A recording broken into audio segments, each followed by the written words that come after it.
Shalom à tous. Soyez bénis.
Alléluia, soyez bénis, bien-aimés du Seigneur. Ce matin, je rends grâce à Dieu pour la vie de tout un chacun. Ce matin, nous allons pouvoir nous entretenir sur un thème. Le but, c'est pourquoi Dieu nous a suscités du milieu du monde. Quand je dis nous, c'est tous les enfants de Dieu, tous ceux qui ont été touchés par la grâce à ce jour et ceux qui, par la suite, le seront. Nous devons connaître le but, pourquoi Dieu l'a fait et la mission qui nous incombe. Amen. Père, je te rends grâce pour ta parole, mais je te prie enfin que le Saint-Esprit glorifie encore ton nom au travers de cette parole et que cette parole puisse toucher et parler à une personne ce matin. Je te prie d'encourager celui qui est dans la faiblesse physique, morale, psychique et spirituelle. Et je te prie aussi d'orienter celui qui est en perdition. Et je te prie d'apporter des réponses à celui qui te cherche, à celui qui se pose de nombreuses questions sur sa vie. Et je te rends grâce de ce que toi qui es omniscient, omnipotent, omniprésent, tu nous entends et tu nous écoutes. Père Saint, bénis ton nom et accorde-nous la sagesse du langage pour pouvoir parler de toi. Merci Saint-Esprit d'être avec nous et de nous accompagner durant ces temps d'échange. Parce que tu as dit dans ta parole que là où il y a 2 ou 3, tu es au milieu de nous. Mais nous sommes plus que 2 et nous sommes plus que 3. Voilà pourquoi nous te confions le reste des moments. Afin que tu éclaires, que tu disposes le cœur de tout un chacun et que je ramène toute pensée captive à ton obéissance. Et je te prie enfin que là où il y avait l'incrédulité, Seigneur Dieu de gloire, que tu puisses, Seigneur Dieu de gloire, détruire ces forteresses. Et que Père, tu ouvres et tu illumines les yeux de l'esprit de tout un chacun. Amen, au nom de Jésus-Christ. Amen, que j'ai prié. Donc voilà, dans Jean 3, verset 16, la Bible dit que Dieu a tant aimé le monde qu'il a donné son Fils unique afin que quiconque croit en lui ne périsse point, mais qu'il ait la vie éternelle. Amen. Voici le but pour lequel Dieu nous a donné Jésus, pour que nous puissions avoir la vie éternelle. Amen. Bien avant d'avancer vers Jésus, regardons un petit peu, faisons un peu la rétrospective au temps de la loi de Moïse. Nous voyons que quand Dieu avait suscité Moïse, c'était pour un but. Amen. Le peuple avait déjà passé plus de 400 ans en esclavage. Donc il fallait absolument faire quelque chose. Le processus du projet de Dieu était déjà en marche. Celui justement d'apporter la délivrance à ce peuple qui avait tant souffert. Donc il a suscité Moïse. Et la vocation de Moïse, c'était simplement d'aller libérer le peuple. Moïse n'a fait aucun miracle de lui-même, mais il a suivi les instructions que Dieu lui a données et Dieu, au travers de Moïse, a agi. Amen. Il faut bien comprendre les choses. Dieu a utilisé Moïse, au travers de Moïse, et a agi vis-à-vis de Pharaon. Le peuple étant libéré, par la suite, a émergé Josué, et Josué devait être la continuité du peuple jusqu'à Canaan. Amen. Et nous voyons que par la suite, lorsque Dieu suscite toujours un peuple dans une génération, c'est toujours dans cet esprit de continuité. La mission de gagner les âmes. La mission de faire de toutes les nations les disciples. Voici la recommandation que Christ par la suite, puisqu'il va suivre la chaîne des événements, que Christ va encore venir marteler. Amen. Va venir nous communiquer comme vision. Ce n'est que la continuité de la suite. Amen. De Moïse, de Jean-Baptiste qui baptisait d'eau. Amen. Qui disait aux Juifs, qui vous a appris à fuir la colère à venir. Donc Jésus est venu, il a apporté ce message de continuité pour dire que voici la suite, nous devions prendre le relais. Nous qui avons été sauvés par la grâce, amen, nous devons être le relais de ces apôtres. Alors, ce relais se retrouve dans Matthieu 28, verset 19. Vous allez lire que Christ a dit, allez par toutes les nations, faire les disciples. Amen. Voici la vocation, voici le message central du chrétien. Voici la recommandation de tout chrétien, que ce soit homme de Dieu, que ce soit chrétien simple. Voici ce que Dieu nous a dit, nous a donné comme recommandation. C'est très important. Nous allons le lire parce qu'il faudrait bien constituer le texte, constitue la chose. Matthieu 28, verset 19. Donc si tu as trouvé, tu peux lire en premier. Nous allons le lire ensemble. Matthieu 28. Alléluia. Matthieu 28, verset 19. Matthieu 28, verset 19. Voilà, il est écrit, allez, faites de toutes les nations des disciples, les baptisant au nom du Père, du Fils et du Saint-Esprit. Au verset 20, et enseignez-leur à observer tout ce que je vous ai prescrit. Et voici, je suis avec vous tous les jours jusqu'à la fin du monde. Voici le message que Christ nous a donné. La recommandation qu'il nous a donnée. Les recommandations qui nous a laissés. En fait, nous devons simplement continuer le travail que les apôtres avaient déjà commencé. Que bien les apôtres avaient commencé. Amen. Hein, puisqu'au temps de Moïse, il n'y avait pas encore la notion de nouvelle naissance. C'était simplement la libération, la délivrance pour préparer le peuple par rapport à au nouveau sacerdoce. Ça veut dire que la nouvelle alliance que Christ, qui était Christ dans le futur. Nous devons comprendre que voici le message central. Donc Dieu nous a suscité. Dieu nous a suscité pour un but. D'accord? Pour que nous puissions transmettre, partager, évangéliser, apporter la bonne nouvelle. Pour que celui qui croit en lui, celui qui croit en qui? En Jésus-Christ, ne périsse point, mais qu'il ait la vie éternelle. Voici le message central. Ça veut dire que voici le message qui nous incombe aujourd'hui, toi et moi. Voici ce que Dieu attend de nous. Voici ce que Dieu veut que nous puissions faire. Car la Bible dit qu'il y a tant de joie dans le ciel lorsqu'un pécheur se répand. Donc, je pense que nous sommes un peu trop éloignés du débat. Je pense que nous sommes un peu trop éloignés du message. C'est très bien de faire toutes ces campagnes d'évangélisation, bling bling, parler d'argent, toutes ces choses-là. Mais nous devons revenir à la recommandation centrale qui est dans Matthieu 28, 19, qui était « Allez, faites de toutes les nations les disciples ». Ça, c'était la recommandation directe que Jésus nous a donnée. Pourquoi? Parce que Dieu nous a suscité pour un but, afin que nous puissions partager Christ, nous puissions annoncer Christ, nous puissions parler de Christ. Pourquoi? Parce que ceux qui ne vont pas donner leur vie à Christ, les conséquences sont énormes. Ça veut dire qu'ils vont périr. Alors que ceux qui donneront leur vie à Christ pourront bénéficier de la vie éternelle. C'est la Bible qui le dit.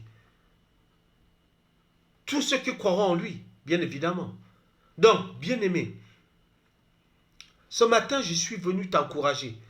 Dis que si Dieu t'a suscité du milieu de ta famille, de tes amis, du milieu de ton pays, c'est pas pour que tu viennes être spectateur. C'est parce que tu as un rôle à jouer. Tu as un rôle prépondérant à jouer dans la grande moisson. Tu es cet ouvrier que Dieu a besoin. Donc, la première chose que tu dois savoir aujourd'hui, c'est que si Dieu t'a suscité, Dieu m'a suscité, Dieu a suscité les autres, c'est pour un but. Le but, c'est quoi? C'est d'aller toutes les nations faire les disciples. Pourquoi? Dans quel but? C'est de pouvoir gagner aussi un grand nombre. Amen. Hein? Ça, c'est ce qui réjouit le cœur de Dieu. Car la Bible dit qu'il y a tant de joie à donner qu'à recevoir. C'est ce qui réjouit le cœur de Dieu. Donc, comprends-le aujourd'hui. Tu peux être pasteur, évangéliste, apôtre, mais si tu exerces après tant d'années et que tu t'éloignes de cette recommandation, c'est très difficile parce que la Bible dit qu'il y a tant de joie dans le ciel lorsqu'un pécheur se répand. Or, ça cela fait partie de notre mission. Pourquoi? Parce que nous allons voir la récompense qui est derrière cela, en fait. Donc, chrétien, je suis venu t'encourager que ce n'est pas seulement tout d'avoir donné ta vie à Christ, de parler en langue et de chercher le miracle seulement pour ta vie. Ok, tu l'as déjà reçu. Ok, tu connais Christ, mais que fais-tu de ce Christ-là qui est dans ta vie? Ça fait des années que tu vas à l'église. Ça fait des années, quand je dis église, c'est le rassemblement là où il y a les enfants de Dieu. Ça fait des années que tu vas dans ces bâtiments qu'on appelle assemblée. Mais il fut un temps maintenant où Dieu veut que tout ce que tu as assimilé, que tu puisses aussi le partager, que tu puisses aussi toi-même maintenant partir vers les autres, témoigner. Car la Bible dit qu'ils l'ont vaincu à cause de la parole de leur témoignage et le sang de Jésus-Christ. Donc, notre rôle aujourd'hui, c'est de revenir dans cette recommandation-là. Parce que, qu'est-ce qui se passe aujourd'hui? Il y a tellement de choses. Beaucoup se sont éloignés de cette recommandation. D'accord? Ils ont fait des séminaires sur le mariage. On fait des séminaires sur la percée spirituelle. On fait le séminaire sur...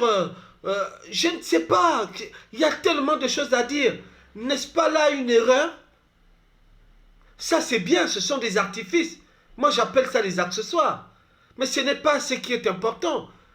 Ce qui réjouit le cœur de Dieu, c'est lorsque toi et moi, nous nous levons pour aller évangéliser, pour aller partager la parole de Dieu, pour aller dire à une personne que Jésus-Christ t'aime. Si tu ne donnes pas ta vie à Christ aujourd'hui, tu n'auras pas la vie éternelle. C'est écrit dans Jean 3, verset 16. Parce que, voyez-vous ce qui se passe. Notre sœur a chanté « Je suis libre ». Et si vous écoutez bien cette chanson, elle est issue de son propre témoignage. Et si vous écoutez son témoignage, ça va vraiment vous édifier. Parce qu'elle parle de son témoignage. Comment Dieu a suscité des merveilles dans sa vie. Vous voyez? Donc, elle traduit cela en chanson, en cantique, pour nous transmettre son témoignage. Amen. Hein? Et je bénis ma sœur Ludi par rapport à ce cantique. Donc, voyez que c'est ce que Dieu attend de toi et moi. Ce n'est pas simplement que nous soyons continuellement confinés chez nous, à recevoir, mais et après nous allons tellement être remplis, tellement être pleins, après nous allons exploser parce que nous n'aurons pas la faculté, la capacité d'évacuer. Amen. Hein? Oh, la Bible dit que c'est poussé par le Saint-Esprit que les hommes ont parlé de la part de Dieu. Donc, tu as besoin du Saint-Esprit, mais demande sa présence. Demande au Saint-Esprit de venir dans ta vie parce que tu es animé de ce zèle-là. Le feu-là qui est en toi a besoin de sortir, d'aller parler de Jésus, d'aller dire tout ce que Jésus a fait dans ta vie aux autres. Nous avons beaucoup d'exemples dans la Bible. La femme samaritaine, lorsqu'elle a reçu la vie, lorsqu'elle a rencontré celui qu'on appelle le chemin, la vérité et la vie, Christ, la Bible nous dit qu'aussitôt elle partit, alléluia, en Samarie, dans la ville où elle était, indexée qu'elle était. Elle était rejetée par la société. Elle était foulée aux pieds. Elle était, alors là, négligée. Elle était peut-être injuriée, insultée du fait de sa prostitution. Mais ce jour-là, ce n'était plus la même. Pourquoi? Parce que la parole de vérité est rentrée dans son cœur. Et parce qu'elle a retrouvé, alléluia, cet amour fondamental qui consiste à aller faire de toutes les nations les disciples. Amen. Chaque fois que tu vas gagner une âme, il y a la joie dans le ciel. Et chaque fois qu'il y a la joie dans le ciel, sache que Dieu est en train de remplir aussi ta vie. Alléluia! C'est ce que Dieu attend de toi et moi. Parce que si nous faisons ce travail, si toi tu gagnes une âme aujourd'hui, moi je gagne demain, je gagne après-demain, toi tu gagnes après-demain, le monde entier sera évangélisé. Et le diable n'aura pas assez de terrain. Amen. Hein? Donc il faut comprendre aujourd'hui que voici le message central.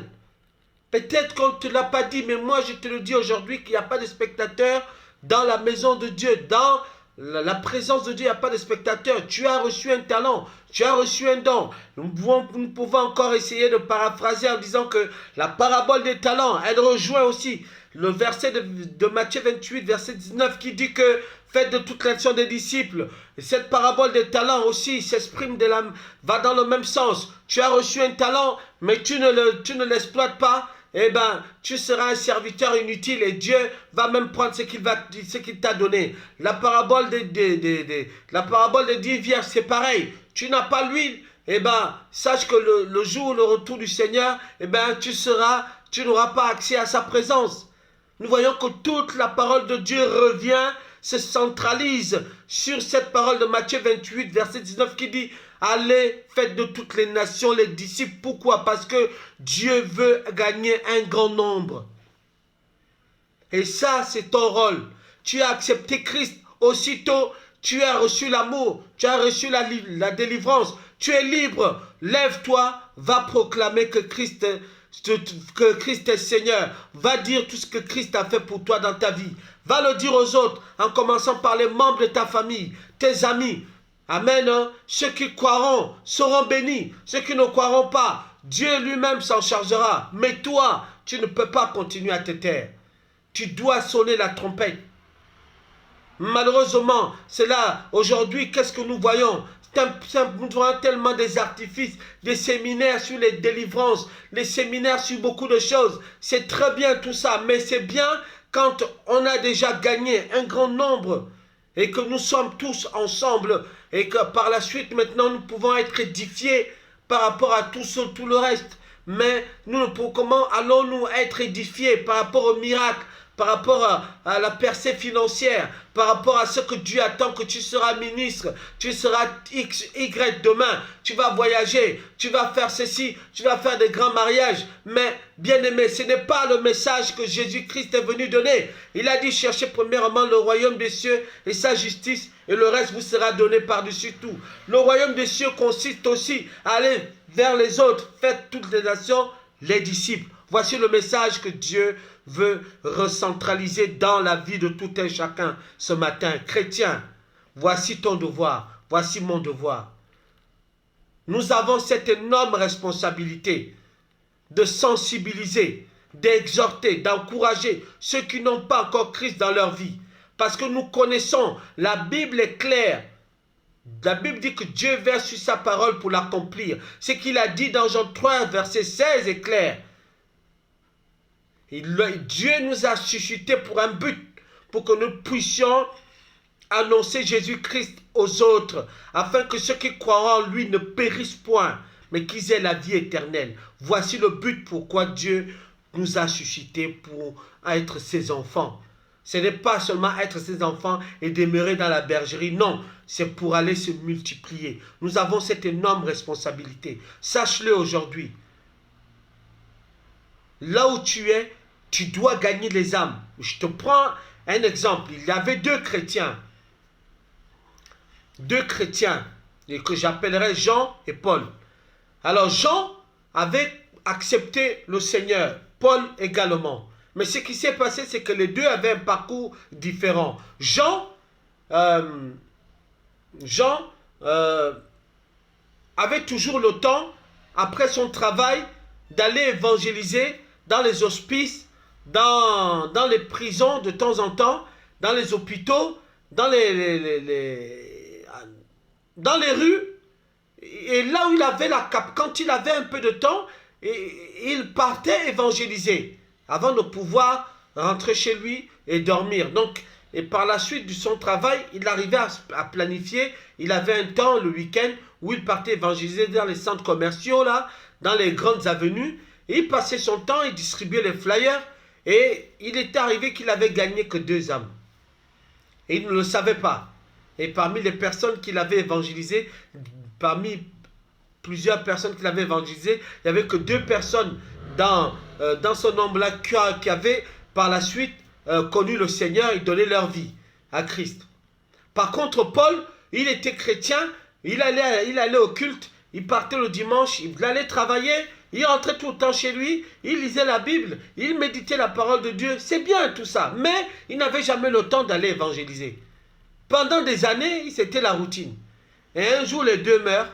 Et qu'est-ce qui se passe? Arrivé là-bas de l'autre côté, eh bien, Paul se rend compte que Jean avait une couronne. Ils se sont vus. Paul se rend compte que Jean avait une couronne. Ah bon? Il s'est dit, mais Jean, mais qu'est-ce qui se passe? Et pourtant, je te voyais. Mais il ne comprenait pas que lui, qui était un fervent chrétien, il servait le Seigneur dans l'assemblée. Il prêchait, il faisait la modération, mais il ne gagnait pas les âmes. Il n'allait jamais évangéliser.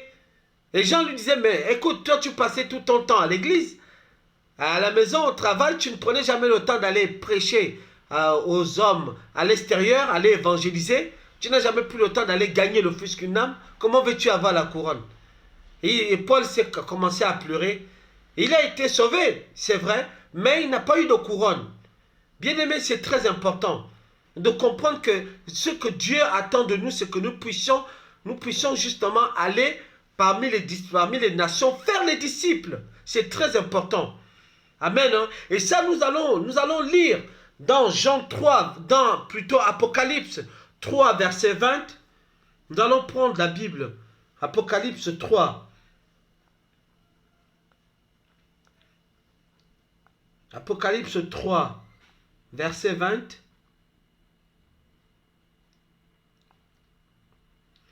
Apocalypse 3, verset 20, il est écrit: Voici, je me tiens à la porte et je frappe.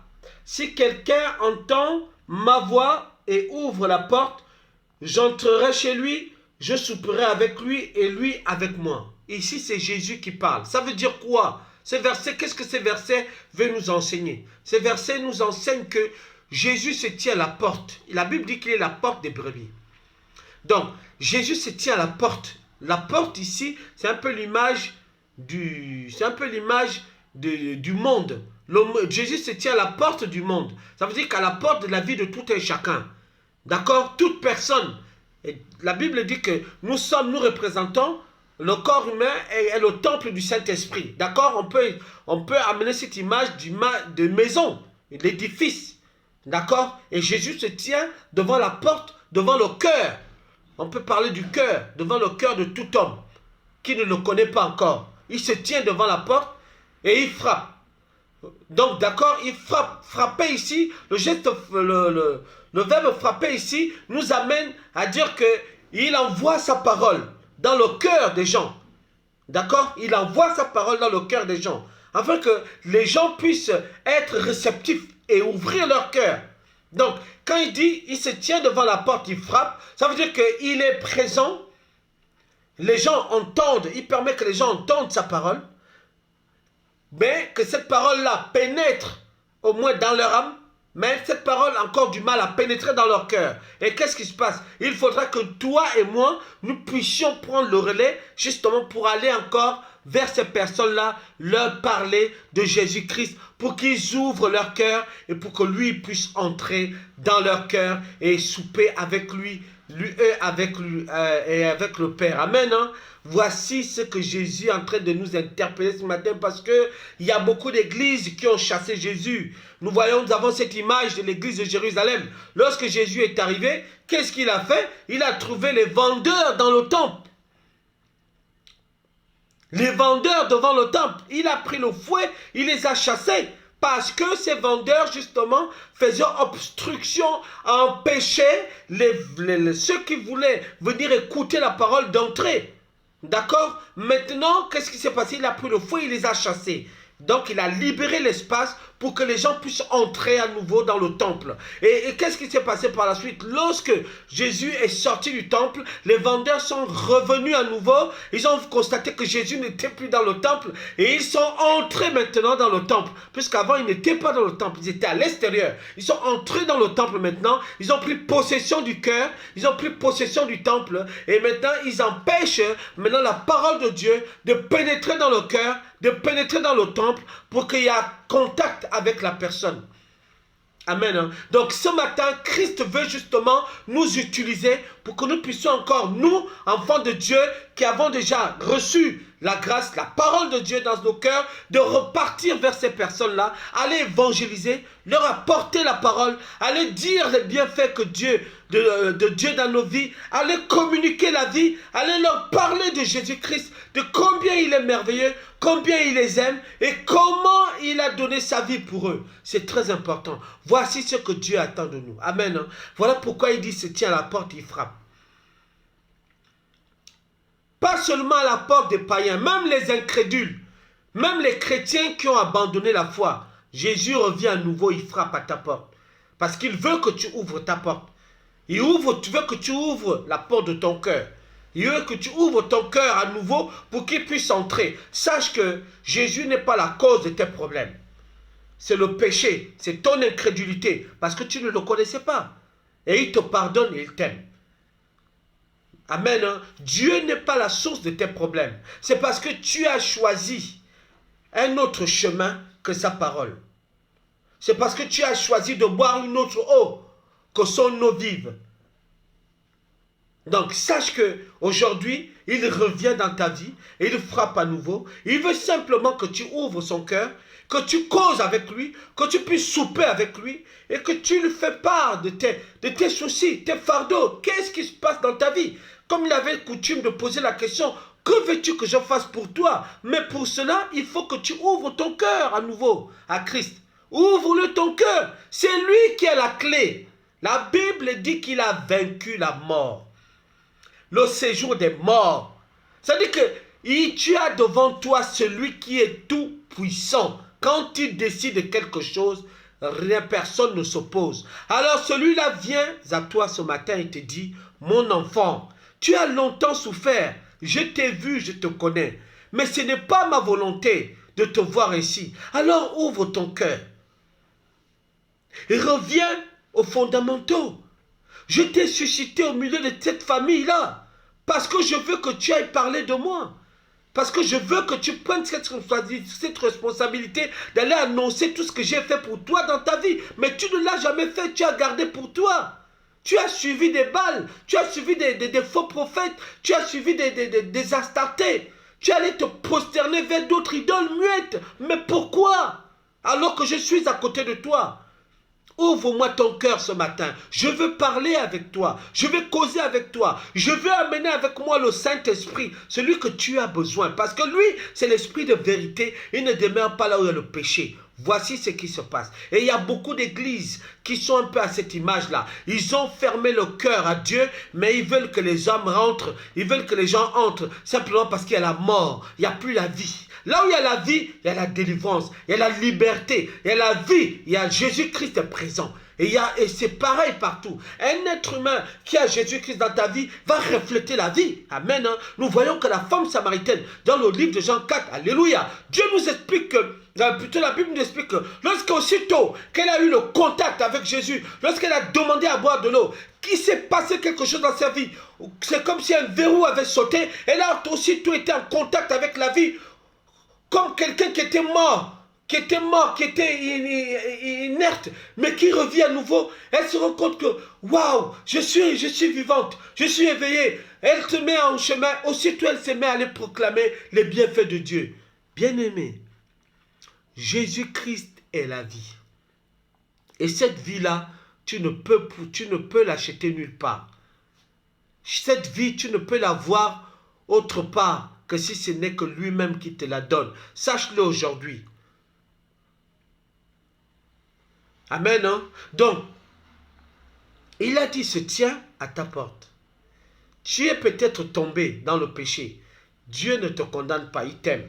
Répands-toi et reviens à lui. Ouvre la porte à nouveau. Tu es chrétien, tu as reçu la parole de Dieu depuis, mais tu as du mal à aller évangéliser. Prends le temps, prie, demande au Saint-Esprit de te disposer. Va, parle de Jésus, témoigne de Jésus. Témoigne de Jésus là où tu es. Parle de Jésus à ton patron. Parle de Jésus à ton entourage. Tu seras peut-être insulté, tu seras peut-être raillé, c'est pas grave. Mais je te dis, comme Jean, Paul verra un jour la couronne qui sera sur ta tête. Amen. Hein? Car ce n'est qu'à la fin qu'on récompense. Alléluia les musiciens. Alors, pour t'encourager, pour nous encourager, nous allons encore lire le verset de Jean dans Apocalypse 3, mais ceci au verset 21, pour comprendre la récompense qui nous attend. Si nous faisons ce que Dieu nous demande, à savoir, aller faire de toutes les nations les disciples. Voici ma recommandation. Ça, c'est ce que Dieu nous a dit de faire. Il nous a demandé de faire. Oh. Dieu ne nous a pas demandé de faire beaucoup plus que ça. Oh. Il nous a simplement demandé, allez-y dire aux gens ce que j'ai fait pour vous. Combien je les aime, qui je suis. Amen. Ah, il est écrit, celui qui vaincra, je le ferai asseoir avec moi sur mon trône. Comme moi j'ai vaincu et me suis assis avec mon Père sur son trône. Alléluia. Au verset 22, que celui qui a des oreilles entende ce que l'Esprit dit aux églises. Celui qui vaincra. Tu me poseras la question, mais quand on parle du verbe vaincre, ça veut dire qu'il y a eu bataille. Ce n'est pas de la bataille physique, parce que Jésus a déjà remporté toutes les batailles. Mais celui qui vaincra, ça veut dire que celui qui résistera. Parce que la Bible nous demande de résister au diable. Il fuira loin de nous. Ce n'est pas d'aller le combattre. Tu ne peux pas combattre un esprit. Mais de résister. De résister. Ça veut dire que tu vas vaincre. Alléluia. Comme David. Tu dois aller vaincre les Goliaths qui sont dans la vie des gens. Par la prière et le jeûne. Alléluia. Donc, il faut comprendre qu'il y a deux styles de prière. Il y a des prières il y a des prières simples, mais il y a des prières d'autorité. Ici, vaincre, c'est faire autorité, c'est faire autorité, c'est utiliser cette autorité-là que Dieu nous a donnée, de marcher sur les serpents et les scorpions, sur toute la puissance de l'ennemi, et rien ne pourra nous nuire. Voilà ce que Dieu nous demande de faire. Et sur nous-mêmes, et sur la vie des autres. Amen. Hein? C'est cela vaincre. Vaincre, c'est de gagner, de triompher. Triompher de quelle manière? C'est de résister. Car nous n'avons pas à lutter contre la chair et le sang, mais contre les forteresses. De résister, ça veut dire avec la parole de Dieu, pas avec nos forces. On résiste avec la parole de Dieu. Donc il faut connaître les promesses de Dieu pour ta vie. Ils l'ont vaincu à cause de la parole de leur témoignage et le sang de Jésus-Christ de Nazareth. Voici les armes. Amen. Hein? Donc, sache-le ce matin, bien-aimé. Je suis venu encore te rebooster. Il y a beaucoup de coachs, il y a beaucoup de leaders, il y a beaucoup de sacrificateurs. Tout cela, c'est bien. Mais reste-toi toi-même. Reste toi-même. Dieu attend simplement que tu puisses t'approprier ce vêtement. Le vêtement de celui, du disciple, alléluia, qui a compris la mission que Dieu lui a donnée. C'est celle 28 de Matthieu 28, verset 19. Allez, faites de toutes les nations les disciples. C'est ce que Dieu attend de nous. Bien-aimés, Dieu n'attend pas que nous soyons des superstars. Dieu n'attend pas que nous soyons des sommités. Non, Dieu veut d'abord que nous puissions aller gagner les autres. Car il y a tellement de joie dans le ciel lorsque un pécheur se répand. Amen. Donc, nous devons comprendre que c'est un peu ce que Dieu attend de nous dans notre vie. Amen. Donc, voilà. Et moi, je rends grâce à Dieu parce que je me rends compte combien sa grâce est merveilleuse. Amen. Voilà. Et nous pouvons tout lui dire, mais Dieu est bon. Amen. Voilà. Dieu est bon et il n'a pas changé. C'est pourquoi vraiment je vais encore te bénir, toi mon bien-aimé, t'encourager. Que la Bible dit qu'il ne te sert à rien de gagner le monde entier si tu perds ton âme. Il y a une vie après la mort. Il y a une vie après la mort, mais la vie éternelle.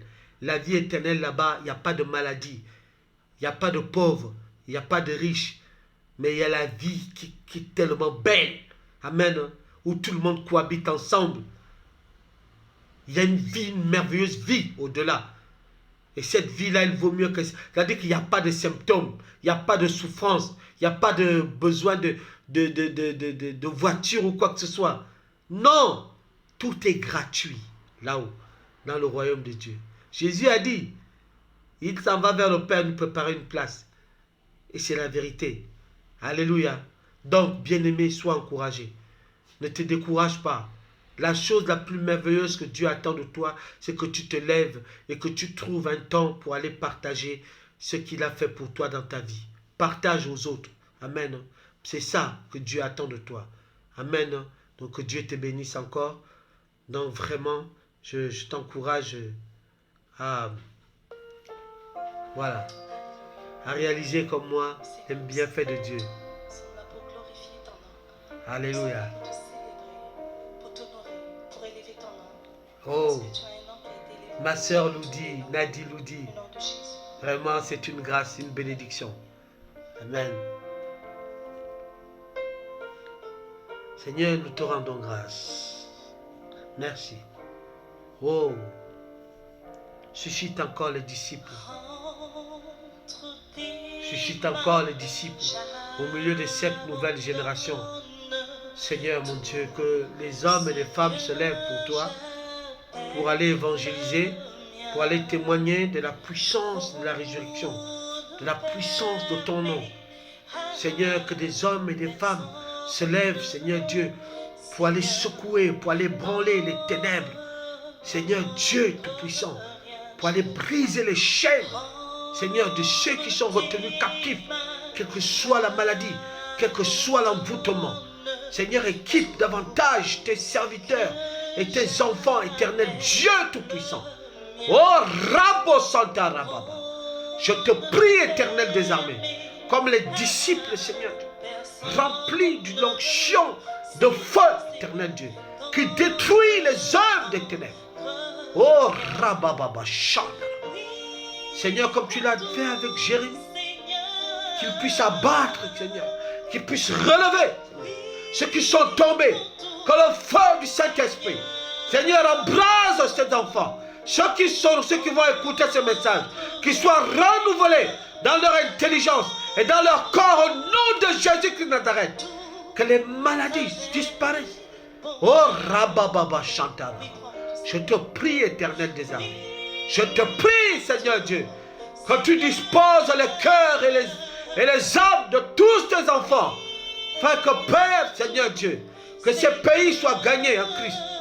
Je te bénis, je te rends grâce. Oh, oh Dieu vivant. Merci, Seigneur. Suscite encore les disciples de feu. Les disciples de feu. Oh, Seigneur, comme Étienne. Oh, Rababababa. Comme Gaïus. Seigneur, je te prie. Oh, comme Josué.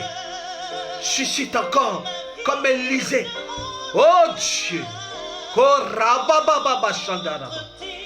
Seigneur, brise les chaînes de l'incrédulité. Seigneur Dieu, de l'envoûtement. Seigneur, chasse les ténèbres qui envahissent tes enfants. Oh Seigneur.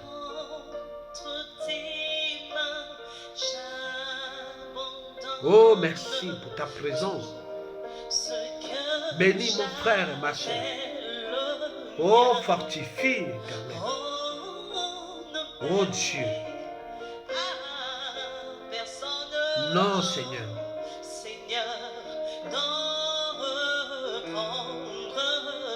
Que les démons soient chassés.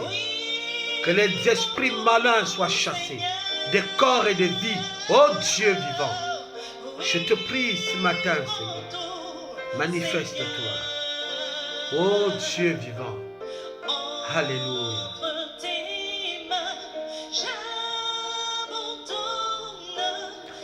J'abandonne tous mes bien-aimés entre tes mains. Ces ministères entre tes mains. Oh Dieu Tout-Puissant. J'abandonne ces églises entre tes mains. J'abandonne, Seigneur Dieu, chaque membre de ma famille entre tes mains. J'abandonne mes amis entre tes mains. Dieu puissant, cette nation entre tes mains.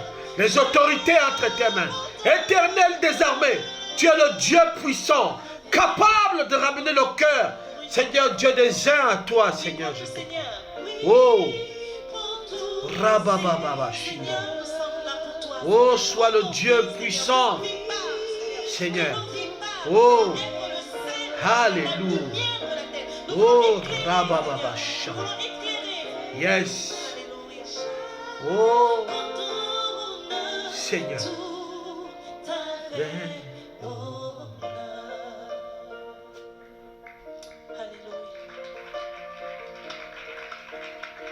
Alléluia.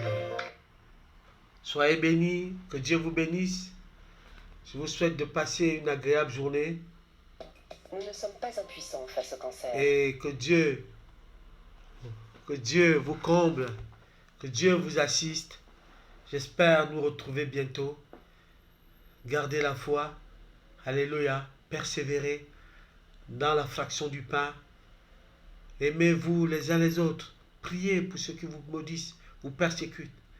Priez pour vos pasteurs. Priez pour vos bien-aimés. Priez pour eux. Prie même pour ton patron. Prie. Alléluia. Ne te relâche pas. Sois persévérant. Parle de Jésus. Témoigne ce qu'il a fait pour toi. C'est tout ce que Dieu te demande. Et tu verras sa gloire dans ta vie. Fais ce qu'il te demande. Et tu verras qu'en retour, il prendra soin de toi. Amen. Je bénis tous mes bien-aimés qui sont à Dragage et tout le reste. Je bénis aussi je bénis l'église du Gabon. Je bénis aussi celle de Midoubé. Je bénis vraiment vivre par la foi. Je rends grâce à Dieu pour chaque vie. Que le Seigneur vous bénisse. Amen. Bonne journée à tous. À bientôt.